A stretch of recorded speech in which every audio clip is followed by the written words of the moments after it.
திருவண்ணாமலை மாநகராட்சி ஆக்கின உங்கள் ஸ்டாலின் வந்திருக்கிறேன்.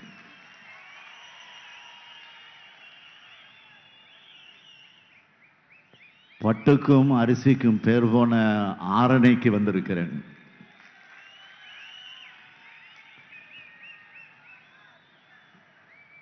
இங்கு நடப்பது எழுச்சிமிகு கூட்டம்னு சொல்லவா, மாநாடுன்னு சொல்லவா,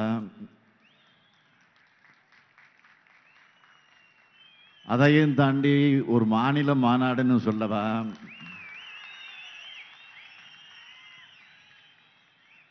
திருவண்ணாமலையில் கடல் புகுந்து விட்டதுன்னு சொல்லவா,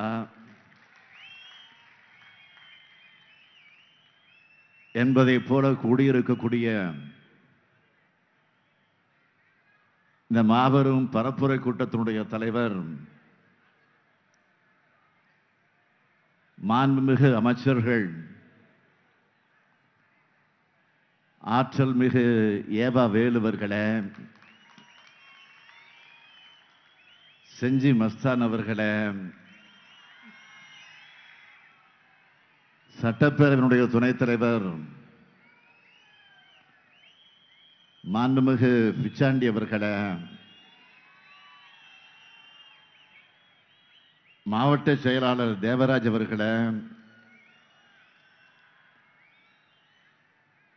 சட்டமன்ற உறுப்பினர்கள்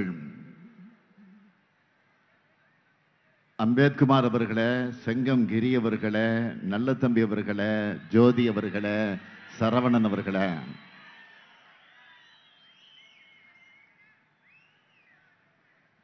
ஆரணி தொகுதியினுடைய நாடாளுமன்ற வேட்பாளர் மாவட்ட செயலாளர் தரணிவேந்தன் அவர்களே, திருவண்ணாமலை தொகுதியினுடைய நாடாளுமன்ற வேட்பாளர் CN அண்ணாதுரை அவர்களே,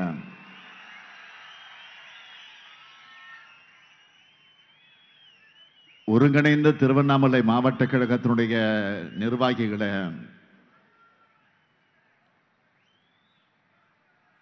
இந்த நிகழ்ச்சி எழுச்சியோடு நடைபெறுவதற்கு காரணகர்த்தாக்களில் ஒருவராக விளங்கிக் கொண்டிருக்கக்கூடிய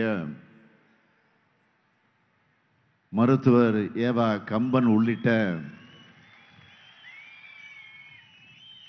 பல்வேறு அணிகளின் நிர்வாகிகளே, உள்ளாட்சி அமைப்பினுடைய பிரதிநிதிகளே, இந்தியா கூட்டணி கட்சிகளின் நிர்வாகிகளே, தொண்டர்களே, செயல் வீரர்களே, பத்திரிகை மற்றும் ஊடகத்துறை சார்ந்திருக்கக்கூடிய நண்பர்களே,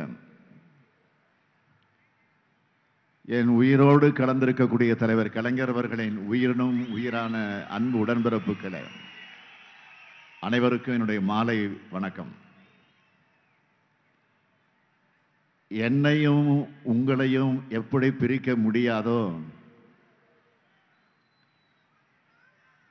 அதே மாதிரி திமுகவையும் திருவண்ணாமலையும் பிரிக்க முடியாது.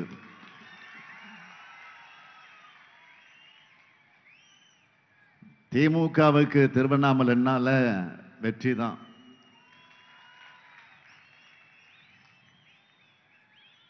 முதல்ல திராவிட முன்னேற்ற கழகம் 1957 தேர்தலில் போட்டியிட்டப்போ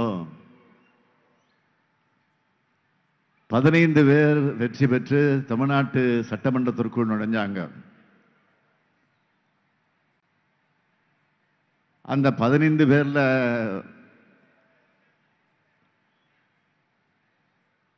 நூற்றாண்டு காணக்கூடிய பாவு சண்முகம் உள்ளிட்ட ஆற்றல் மிக உறுப்பினர்களை தந்த மண் இந்த மண்.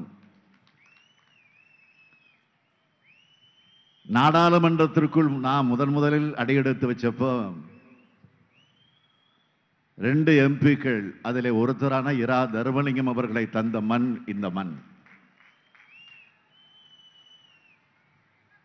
இவர்களை மட்டுமல்ல, PS சந்தானம், களம்பூர் அண்ணாமலை, இப்படி பல வரலாற்று செயல் வீரர்களை தொடங்கி இன்று எதிலும் வல்லவராக விளங்கக்கூடிய நம்முடைய ஏவா வேலு உள்ளிட்ட எண்ணற்ற தலகர்த்தர்களை தந்துள்ள மண் இந்த திருவண்ணாமலை மண். அதேபோல் திமுக வளர்ச்சியில் ஒவ்வொரு கட்டத்திலையும் இந்த பகுதி மக்கள் உற்ற துணையாக இருந்திருக்காங்க. திருவண்ணாமலைக்கான தொடர்பை நான் சொல்லணும்னா 1965 மொழிப்போருக்கு வித்திட்ட 1957 ஆண்டு இந்தி திணிப்பு எதிர்ப்பு மாநாடு நடந்த இடம் திருவண்ணாமலை. 1967 தேர்தல் வெற்றிக்கு முன்னோட்டமாக இருந்த 1963 இடைத்தேர்தலில் வெற்றி கிடைத்த இடமும் இந்த மண் தான். ஏன் 2021 சட்டமன்ற தேர்தல் வெற்றிக்கு வித்திட்ட உங்கள் தொகுதியில் ஸ்டாலின் பயணம் தொடங்கின இடம் என வரலாற்று பக்கங்களை புரட்டினா திமுகவும் திருவண்ணாமலையும் சேர்ந்தே இருக்கும். இப்போது இந்தியா கூட்டணி நாடாளுமன்ற தேர்தல் வெற்றிக்கும் கட்டிய குறக்குடைய போகுது. திருவண்ணாமலை தொகுதியில் திராவிட முன்னேற்ற கழகத்தினுடைய வேட்பாளராக உதயசூரியன் சின்னத்தில் CN அண்ணாதுரை போட்டியிடுகிறார். இவர் பேரே போதும் வெற்றிக்கு. 1987 ஆண்டு முதல் இளைஞரணியில் கட்சி பணி தொடங்கி என்னுடைய தலைமையிலான இளைஞரணியில் அமைப்பாளராக இருந்தவர் தமிழ்நாட்டின் தலைமகன் நம்முடைய பேரறிஞர் அண்ணாவின் பெயரை வச்சிருக்கக்கூடிய இவரை சென்ற தேர்தலை விட அதிக வாக்கு வித்தியாசத்தில் வெற்றி பெற வைக்கணும் அப்படின்னு கேட்டுக்கிறேன். அதேபோல் ஆரணி தொகுதியில் திராவிட முன்னேற்ற கழகத்தினுடைய வேட்பாளராக MS தரணிவேந்தன் அவர்கள் போட்டியிடுகிறார். திருவண்ணாமலையினுடைய வடக்கு மாவட்ட கழக செயலாளராக இருந்து கழக பணியையும் உள்ளாட்சி பொறுப்புகள் இருந்து மக்கள் பணியையும் சிறப்பாக செஞ்ச இவருடைய குரல் ஆரணியின் குரலா டெல்லியில் ஒலிக்க உதயசூரியன் சின்னத்தில் வாக்களிக்கணும்னு கேட்டுக்கிறேன். ரெண்டு பேரையும் வெற்றி பெற வைக்க தயாராகிட்டீங்களா?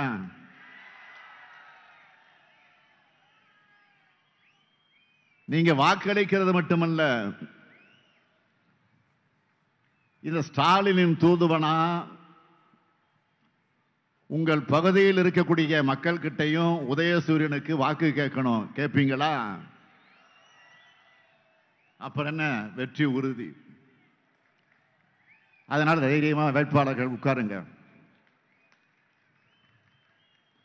நீங்க தான் உறுதி கொடுத்துட்டீங்களா?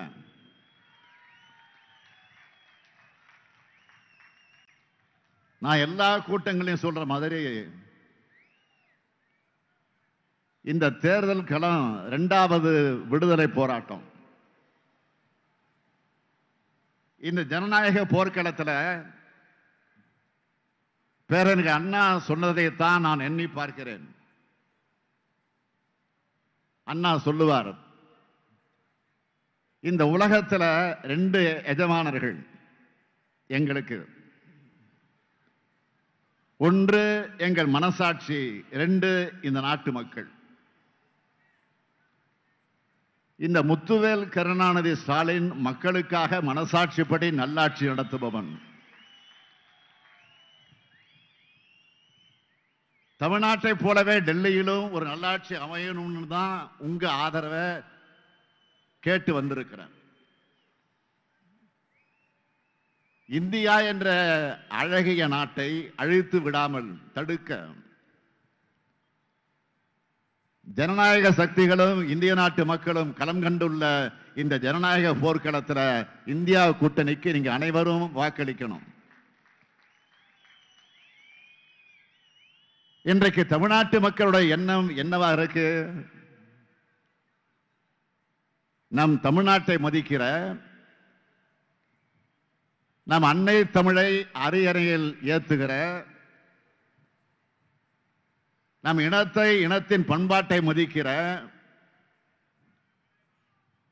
எல்லாத்துக்கும் மேலா நம் தாய் நாட்டை பாதுகாக்கிற ஒரு பிரதமர் வேண்டும். அப்படிப்பட்ட பிரதமரைத்தான் இந்தியா கூட்டணி நிச்சயம் வழங்கும்.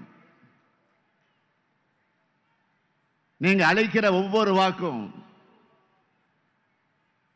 ஜனநாயகத்தை, தமிழ்நாட்டை, நாட்டோட எதிர்காலத்தை, இளைஞர்களை, மகளிரை, எதிர்கால தலைமுறையை பாதுகாக்கும். இந்தியாவில் சமூக நீதி நீடிக்கணும், ஜனநாயகம் பாதுகாக்கப்படணும், வேற்றுமையில் ஒற்றுமை தொடரணும், எங்கும் சமத்துவம் தழைக்கணும், அரசியல் சட்டம் காப்பாற்றப்படணும், நம் நாட்டோட பன்முகத்தன்மை தொடரணும். அதுக்கு முதல்ல பாஜக ஆட்சியை வீட்டுக்கு அனுப்பணும். ஏன்னா பாஜக ஆண்டதும் போதும், மக்கள் மாண்டதும் போதும்னு இந்த நாட்டில் இருக்கக்கூடிய ஒவ்வொரு குடிமகனும் தயாராகிட்டாங்க. இந்த நல்ல செய்தி திருவண்ணாமலையில் மட்டுமல்ல, தமிழ்நாடு முழுக்க மட்டுமல்ல, தென் மாநிலங்களில் மட்டுமல்ல, வட மாநிலங்களில் இருந்தும், ஒட்டுமொத்த இந்தியாவில் இருந்தும் வந்து கொண்டிருக்கு. இந்த செய்தியை நல்லா உணர்ந்திருக்கிறது யார் தெரியுமா? தோல்வி பயத்தில் ஒவ்வொரு நாளும் ஏதாவது ஒரு பொய்யையும் பொருளையும் கிளப்பி மக்களை குழப்பி வாக்கு வாங்க நினைக்கிறாரே பிரதமர் மோடி. அவருக்கு தான் முதல்ல தெரியும். அதனாலதான் இப்ப பயத்தில் தன்னுடைய கூட்டணியா இருக்கிற ஐடி துறையை விட்டு ஜூன் மாதம் வரைக்கும் காங்கிரஸ் மேல நடவடிக்கை எடுக்க மாட்டோம்னு சொல்றாரு. அதே போல ஈடியை விட்டு ஆம் ஆத்மி கட்சியினுடைய எம்பி சஞ்சய் சிங்குக்கு பெயில் கொடுக்க ஒத்துக்கிறாரு. ஈடி, ஐடி, சிபிஐ இதெல்லாம் பத்தாதுன்னு நாட்டு மக்கள் குழப்ப இப்போ ஆர்டிஐயும் கூட்டணி வச்சு சேர்த்திருக்கிறாரு. இனிமே மோடி சொன்னா மக்கள் நம்ப மாட்டாங்கன்னு அவருக்கு தெரிஞ்சிட்டதுனால ஆர்டிஐ பேர்ல புரளைகளை கிளப்பி குரலை வித்த காமிக்கிறாரு. மோடி குழப்பத்தில் இருக்கிறார் என்பது உத்தரப்பிரதேசத்தில் போய் கச்சத்தீவு பத்தி பேசுறதுலே தெரியுது. மோடி அவர்களே, இது ஏப்ரல் தான், இன்னும் மே மாதம் இருக்கு, ஜூன் மாதம் இருக்கு. உங்கள் குழப்பங்கள் ஜூன் 4ஆம் தேதி தெளிந்துவிடும். பாஜக எனும் மக்களோட ஆட்சியிடமிருந்து நாட்டுக்கு விடுதலை கிடைத்துவிடும். ஜூன் 3 நம்முடைய தமிழக தலைவர் கலைஞருடைய 100ஆண்டு நிறைவு. ஜூன் 4 இந்தியாவினுடைய புதிய விடுதலையினுடைய துவக்க நாள். நம்ம எல்லாம் ஆளாக்கிய தலைவர் கலைஞர் தன் வாழ்நாளெல்லாம் எந்த ஜனநாயகத்தை காக்க பாடுபட்டாரோ, எந்த மதச்சார்பின்மையை உறுதியோடு நிலைநாட்டினாரோ, மத்தியில் கூட்டாட்சி, மாநிலத்தில் சுயாட்சி என தனது இறுதி மூச்சு வரை முழங்கினாரோ, அவற்றை பாதுகாக்கும் இந்தியா கூட்டணியுடைய வெற்றிக்கு கலைஞர் 100ஆண்டு பிறந்த நாள் பரிசா நாம் வழங்குவோம். சமீபத்தில் நீங்க பார்த்திருப்பீங்க, வேஷ்டி சட்டையெல்லாம் போட்டு ஒரு தமிழ் தொலைக்காட்சிக்கு பிரதமர் மோடி பேட்டின்ற பேர்ல ஒரு ஷூட்டிங் பண்ணியிருந்தாரு. அதிலையாச்சும் உண்மையா பேசினாரா? ஆண்டுக்கு 2 கோடி இளைஞர்கள்னு 10 ஆண்டுகள்ல 20 கோடி இளைஞர்களுக்கு வேலை வாய்ப்பு கொடுத்தேன்னு சொல்லி இருந்தார்னா சபாஷ் போட்டு இருக்கலாம். கருப்பு பணத்தை மீட்டுட்டேன், எல்லா பேங்க் அக்கவுண்ட்லையும் 15 லட்சம் ரூபாய் போட்டுட்டேன்னு சொல்லி இருந்தா கை தட்டி இருக்கலாம். உழவர்களோட வருமானத்தை 2 மடங்கு ஆக்கிட்டேன், விலைவாசியை குறைச்சிட்டேன், நதிகளை இணைச்சிட்டேன், தமிழ்நாட்டு மீனவர்கள் கைதை தடுத்துட்டேன், பெண்களுக்கு 33 விழுக்காடு இடஒதுக்கீட்டை செயல்படுத்திட்டேன்னு சொல்லி இருந்தார்னா உள்ளபடியே வாழ்த்தி இருக்கலாம். ஆனா அந்த பேட்டியில இது எதுவும் இல்லையே. தமிழ்நாட்டு மக்கள் கேட்கிறாங்கன்னு நானும் ஒவ்வொரு மேடையிலும் கேட்கிறேன். 10 ஆண்டு கால பாஜக ஆட்சியில தமிழ்நாட்டுக்கு செஞ்ச சிறப்பு திட்டம் என்னன்னு சொல்லுங்கன்னு கேட்டுக்கிட்டே இருக்கேன், தொடர்ந்து கேட்கிறேன். அதுக்கு பதில் சொல்லல. அந்த பேட்டியை முழுசா பார்த்தவங்க அது நியூஸ் டைமா இல்ல காமெடி டைமான்னு கொஞ்சம் கன்ஃபியூஸ் ஆக்கிட்டாங்க. ஏன்னா அமலாக்கத்துறை நடவடிக்கைகளுக்கும் தனக்கு எந்த சம்பந்தமுமே இல்லைன்னு ஒரு உருட்டாரு பாருங்க. பேட்டி எடுத்தவங்களும் ஆடி போயிட்டாங்க. மாண்புமிகு பிரதமர் அவர்களை ஜார்க்கண்ட் முதலமைச்சர் ஹேம்சந்த் சோரனை அரெஸ்ட் பண்ணாங்களே, உங்களுக்கு தெரியாதுதானா? டெல்லி முதலமைச்சர் அரவிந்த் கெஜ்ரிவால் அரெஸ்ட் பண்ணாங்களே, அதுவும் தெரியாததானா? காங்கிரஸ் கட்சியினுடைய வங்கி கணக்கில் முடக்கி உச்சநீதிமன்றத்தில் வருமான வரித்துறை பல்டி அடிச்சு வாதம் பண்ணாங்களே, அதுவும் உங்களுக்கு தெரியாது இல்லை? பாவம், உங்களுக்கு நாட்டில் ஐடி, இடி, சிபிஐ இதெல்லாம் என்ன செய்யுதுன்னு தெரியாது. நாங்க நம்பிட்டோம். ஐயா பிரதமர் அவர்களே, நாங்க நம்பிட்டோம். நீங்க சொல்றதை நாங்க முழுசா நம்பிட்டோம். இதெல்லாம் உங்களுக்கு தெரியாதுன்னு சொன்னா நாளைக்கு உங்களுக்கும் குஜராத்துக்கு சம்பந்தம் இல்லைன்னு சொன்னா நாட்டு மக்கள் நம்புவாங்கன்னு நினைக்கிறீங்களா? அப்படியெல்லாம் நாட்டு மக்களை தப்பு கணக்கு போடாதீங்க, மிகுந்த பணிவோடு சொல்லிக்கொள்ள விரும்புகிறேன். அடுத்தடுத்து 2 பேரிடர்களை சந்திச்சோம். 8 மாவட்டங்கள் மோசமா பாதிக்கப்பட்டுச்சு. பாதிப்புகளை சீர் செய்யவும் பாதிக்கப்பட்ட மக்களுக்கு உதவி செய்யவும் 37,000 கோடி ரூபாய் வேணும்னு கேட்டோம். பாதிக்கப்பட்ட மக்களை சந்திச்சு பிரதமர் ஆறுதல் சொல்லல, கேட்ட நிதியும் தரல. ஆனா என்ன சொன்னார் தெரியுமா? நிதியமைச்சர் நிர்மலா சீதாராமனை அனுப்பி வச்சிருக்கிறேன், அவர் வந்து பார்த்துட்டு நிதியை ஒதுக்குவார்னு என்கிட்ட பிரதமர் மோடி சொன்னார். சொன்னபடி நிர்மலா சீதாராமன் மட்டும்தான் வந்தார், ஆனா நிதி வரல. நிதி ஒதுக்காம என்ன சொன்னாரு? நீங்க சும்மா சும்மா கேட்கறது போலாம் தர முடியாதுன்னு நக்கலா பதில் சொன்னார். அவருடைய பேச்சுக்களை பார்த்தப்போ ஒரு விஷயம் தெளிவா புரிஞ்சது. அம்மையார் நிர்மலா சீதாராமனை எதுக்காக நிதியமைச்சராக வச்சிருக்காங்கன்னா இது மாதிரி நக்கலா பதில் சொல்றதுக்கு தான் வச்சிருக்காங்க. மக்களுக்கு உதவி செய்யறத பிச்சைன்னு கொச்சைப்படுத்தினார். யாரு?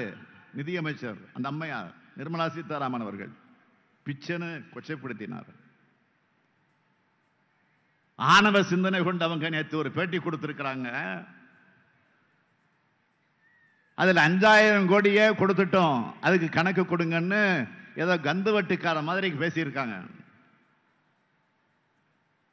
அது முதல்ல ஒன்றிய அரசு கொடுத்த நிதின்னு அவரால் சொல்ல முடியுமா? சொல்ல முடியாது. ஏன்னா அது வெளிநாட்டு வங்கிகள் தமிழ்நாட்டுக்கு கொடுத்த கடன். அந்த கடனையும் தமிழ்நாடு அரசு தான் திரும்ப கட்ட போகுது. மக்களுக்கு புரியணும்னு கொஞ்சம் விளக்கி சொல்றேன். பொதுவா ஏடிபி, KFW மாதிரியான வெளிநாட்டு நிதி அமைப்புகள்ல தமிழ்நாடு அரசு கடன் வாங்கினா அந்த பணம் முதல்ல ஒன்றிய அரசோட கணக்குக்கு வந்து தான் மாநில அரசுக்கு டிரான்ஸ்பர் ஆகும். அப்படி மாநில அரசு வாங்கின கடன் எப்படி ஒன்றிய அரசோட நிதியாகும்? அப்படி வந்த பணத்தை ஒன்றிய அரசு கொடுத்ததாக சொல்றது எப்படி நியாயம்?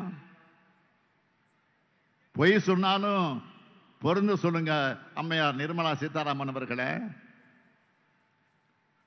ஊரை ஏமாற்ற திருக்குறள் சொல்லாம உளமாற ஒரு திருக்குறளை படிங்க. தன் நெஞ்சறிவது பொய்யற்க பொய்த்தபின் தன் நெஞ்சே தன்னை சுடும்.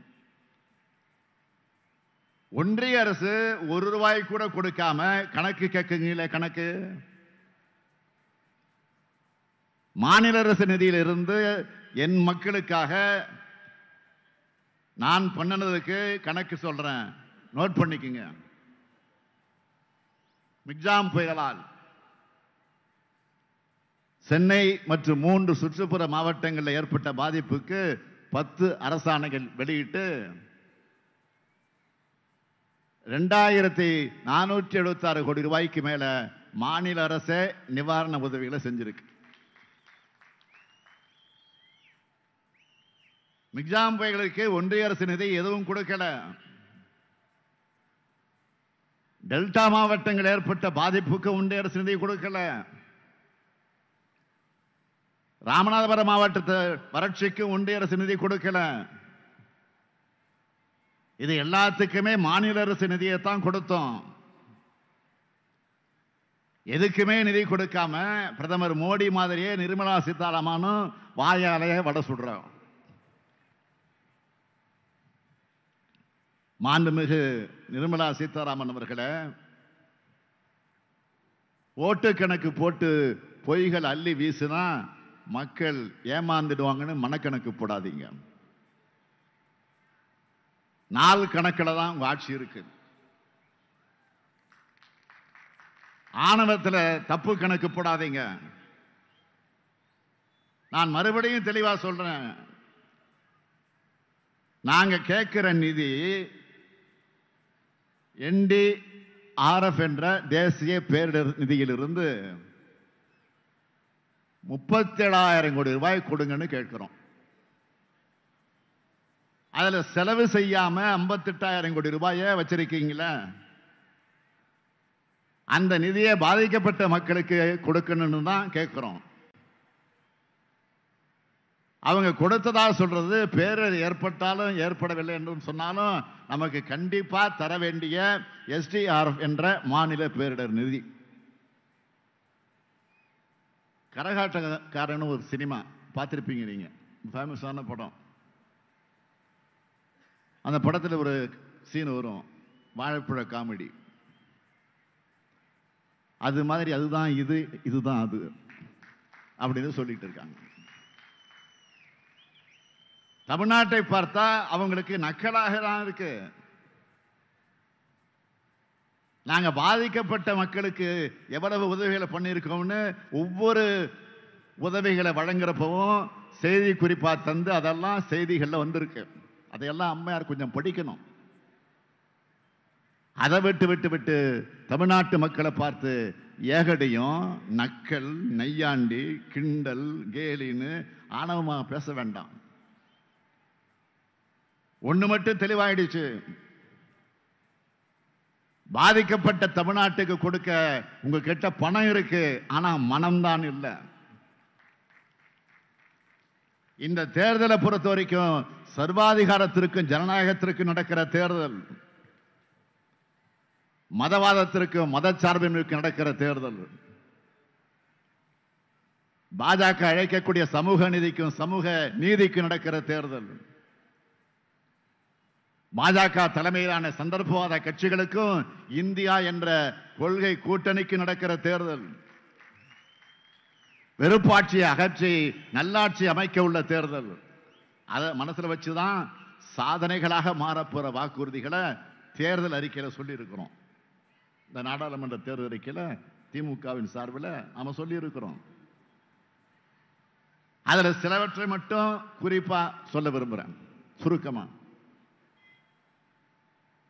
10 ஆண்டுகளா சாமானிய மக்கள் எவ்வளவு கஷ்டப்படுவாங்கன்னு கொஞ்சமும் நினைச்சு பார்க்காம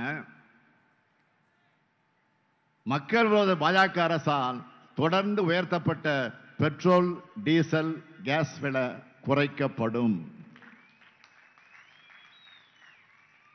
சிறுபான்மையின மக்களுக்கு எதிரான சட்டங்கள் ரத்து செய்யப்படும். தொழிலாளர் விரோத சட்டங்கள் மறுசீரமைப்பு செய்யப்படும். ஜிஎஸ்டி சட்டத்தில் சீர்திருத்தம் செய்யப்படும். விவசாயிகள் கூட்டுறவு அமைப்புகளையும் வங்கிகளையும் வாங்கியிருக்கக்கூடிய கடனும் வட்டியும் தள்ளுபடி செய்யப்படும். உழவர்களுடைய வேளாண் விளைபொருட்களுக்கு மொத்த உற்பத்தி செலவுடன் 50 விழுக்காடு என்பதை வலியுறுத்தி குறைந்தபட்ச ஆதரவு விலை நிர்ணயம் செய்யப்படும். தேசிய நெடுஞ்சாலைகள் இருக்கிற சுங்கச்சாவடிகள் முற்றிலுமாக அகற்றப்படும். மகாத்மா காந்தி தேசிய ஊரக வேலை வாய்ப்பு உறுதி திட்டத்தோட வேலை நாட்கள் 100 150 நாட்களாகவும் ஊதியம் 400 ரூபாயாகவும் உயர்த்தப்படும். மாணவர்களுடைய கல்வி கடன் முற்றிலுமாக தள்ளுபடி செய்யப்படும். வங்கிகள்ல மினிமம் பேலன்ஸ் இல்லாதப்போ விதிக்கப்படக்கூடிய அபராதம் நீக்கப்படும். சாதிவாரி கணக்கெடுப்பும் வறுமை கோட்டிற்கு கீழே இருக்கக்கூடிய மக்கள் கணக்கெடுப்பும் 5 ஆண்டுகளுக்கு ஒரு முறை ஒரே நேரத்தில் ஒன்றிய அரசால் எடுக்கப்படும். ஆரணி பகுதியில் கூட்டுறவு சக்கர ஆலை அமைக்கப்படும். நீண்ட காலமா நிறைவேற்ற முடியாம இருக்க திண்டிவனம் முதல் நகரி வரையிலான ரயில் பாதை திட்டம் விரைந்து முடிக்கப்படும். நெல் அரிசி வியாபாரிகளுக்கு ஊக்கம் தர வகையில் ஏற்றுமதி மையம் அமைக்கப்படும். 10 ஆண்டுகளாக நிறுத்தி வச்சிருந்த திருவண்ணாமலை திருக்கோயில் மாம்பழப்பட்டு விழுப்புரம் வழியா சென்னை வரை போயிட்டு இருந்த தினசரி ரயில் பொதுமக்களுக்கு மீண்டும் இயக்கப்படும். இப்படி வாக்குறுதிகளை கொடுக்கிறோம்னா திமுக என்றாலே சொன்னதை செய்வோம், செய்வதைத்தான் சொல்லுவோம். 2021 சட்டமன்ற தேர்தலுக்கு முன்னாடி பல்வேறு வாக்குறுதிகளை கொடுத்தோம். அதுல பெரும்பாலான வாக்குறுதிகளை நிறைவேற்றி ஒவ்வொரு மேடையிலும் அதை பட்டியலிட்டுக்கிட்டு வரேன். சாதனைகளை முழுமையாக சொன்னா எல்லா கூட்டங்களுக்கும் சாதனை விலை பொது கூட்டங்களாக அது ஆகிடும். அதனால நம்முடைய திராவிட மாடல் அரசோட சாதனைகளை பயனடைஞ்சவங்களை பத்தி சொல்றேன். கும்பகோணம் பட்டீஸ்வரத்தில் இருக்கிற நடுப்படுகைன்னு ஒரு இடம், 2 ஆத்துக்கு நடுவில் இருக்கிற அந்த படுகையில் 35 குடும்பங்கள் வசிக்கிறாங்க. ஆத்த கடந்து போய் பட்டீஸ்வரம் அரசு பள்ளியில் படித்த மாணவி ஒருவர் கும்பகோணம் அரசு கல்லூரியில் சேர்ந்து புதுமை பெண் திட்டத்தில் மாதம் 1000 ரூபாய் வாங்குகிறார். அந்த 1000 ரூபாயில படிக்கிறதுக்கு பயன்படுறது மட்டும் இல்ல, படிக்கும் போதே சம்பாதிக்கிற மாதிரி தனக்கு நம்பிக்கை பிறக்கிறதாகவும் சொல்லி இருக்கிறார். விவசாய கூலி தொழிலாளருடைய மகளான அவருக்கு மனசுல உருவாகிற தன்னம்பிக்கை தான் நாம் சொல்லுகிற விடியல். இப்படிப்பட்ட திட்டங்களா பார்த்து பார்த்து உதவிகிட்டு செஞ்சிட்டு இருக்கோம். பெருந்தலைவர் காமராஜர் மதிய உணவு திட்டத்தை தொடங்கிறதுக்கு காரணம் என்ன? மதிய சாப்பாடு கொடுத்தாவது பள்ளிகளுக்கு பிள்ளைகளை படிக்க வருவாங்கன்னு நினைச்சாரு. அதனால அதை நிறைவேற்றினாரு. நானும் ஒரு பள்ளி நிகழ்ச்சிக்கு போனேன் முதலமைச்சரான உடனே. யதார்த்தமா அந்த பள்ளியில் இருக்கக்கூடிய ஒரு மாணவனை பார்த்து, காலை உணவு சாப்பிட்டீங்களா அப்படின்னு ஒரு மாணவிகிட்ட கேட்டேன். அப்ப அந்த மாணவி சொன்னாங்க, அப்பா அம்மா வேலைக்கு போகிறதுனால டிஃபன் செய்யறதில்ல, அதனால சாப்பிடல அப்படின்னு சொன்னாங்க. அதிர்ச்சி ஆயிடுச்சு. அதிர்ந்து போயிட்டேன். அதிகாரிகளை அழைச்சேன். எவ்வளவு நிதி நெருக்கடி இருந்தாலும் பரவாயில்லை, நம்ம குழந்தைங்க நல்லா சாப்பிட்டு நல்லா படிக்க நல்லா காலை உணவு திட்டத்தை கொண்டு வரணும். எவ்வளவு சட்ட சிக்கல் இருந்தாலும் பரவாயில்ல, ஃபைலை கொண்டு வாங்க, தயார் பண்ணுங்கன்னு உத்தரவு போட்டேன். உத்தரவு போட்டு அதில் கையொப்பமிட்ட கை தான் இந்த ஸ்டாலினுடைய கை, உங்கள் ஸ்டாலினுடைய கை. இன்றைக்கு தமிழ்நாடு முழுக்க தினமும் 16 லட்சம் குழந்தைகள் காலை உணவு திட்டத்தில் சாப்பிட்றாங்க. இப்போ இந்த திட்டம் நேற்றைக்கு நீங்க பத்திரிகையில படிச்சிருப்பீங்க, டிவிலையும் பார்த்துருப்பீங்க, கனடா நாட்டிலையும் ஆரம்பிச்சுட்டாங்க. கனடா நாட்டில் ஆரம்பிச்சிருக்கிறாங்க. இங்க இருக்கக்கூடிய இந்தியாவில் இருக்கக்கூடிய பல்வேறு மாநிலங்கள் ஏற்கனவே தொடங்கிட்டாங்க. அது மட்டுமல்ல, நம்ம ஆட்சிக்கு வந்ததிலிருந்து தினமும் லட்சக்கணக்கான மகளிர் மகிழ்ச்சியா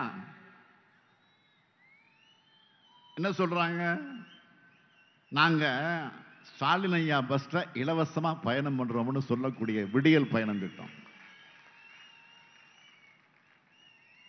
வெளியூர்ல வேலைக்கு செல்லும் மகளிர் பாதுகாப்பா தங்கிறதுக்கு தோழியர் விடுதி,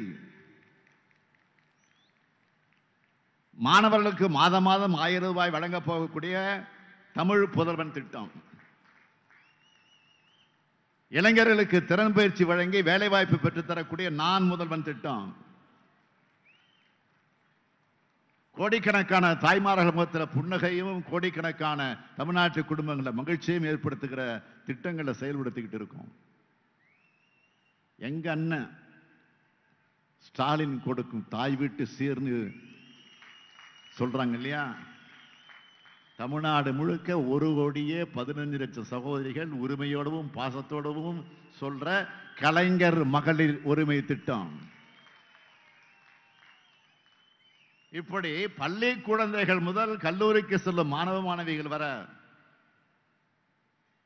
பயன்பெறும் ஏராளமான திட்டங்களை நிறைவேற்றிக்கிட்டு வரோம்.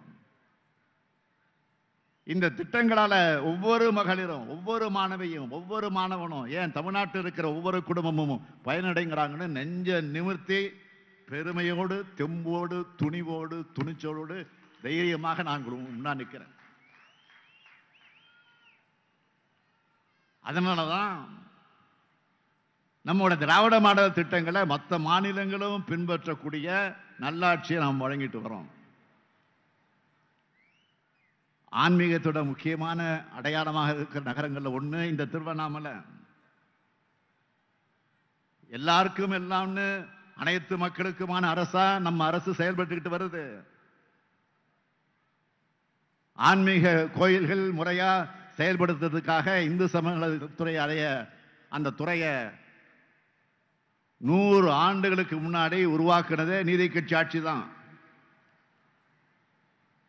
அனைத்து துறையும் வளர்வதுதான் திராவிட மாடல் வளர்ச்சின்னு முழங்கி திட்டங்களை செயல்படுத்திக்கிட்டு வரோம்.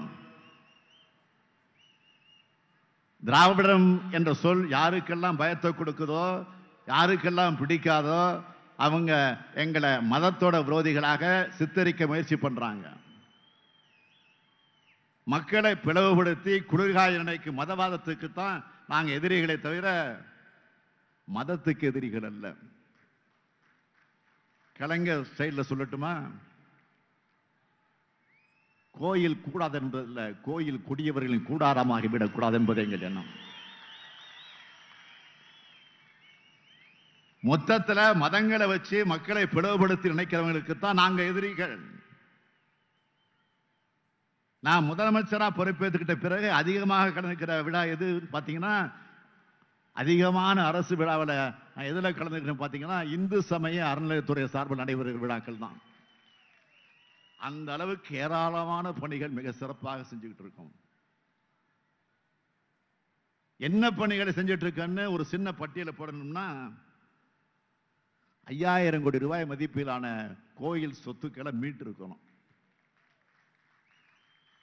1500 கோயில்களுக்கு குடமுழுக்கு செஞ்சிருக்கோம். கிராமப்புற கோயில்கள் மற்றும் ஆயுதிராவிட மற்றும் பழங்குடியினர் வசிக்கக்கூடிய பகுதியில் ஆண்டுக்கு 1250 கோயில்களுக்கு திருப்பணிகள் செய்ய நிதி ஒதுக்கி இருக்கோம். கோயில் திருப்பணிகளுக்கு வழிகாட்ட வல்லுநர் குழு அமைச்சிருக்கிறோம். பழமை மாறாம திருப்பணிகள் செய்யப்பட்டு வருது. 1000 ஆண்டு பழமையான 112 கோயில திருப்பணிகள் நடைபெற்று வருது. கோயில் குளங்களை சீரமைச்சிருக்கிறோம்.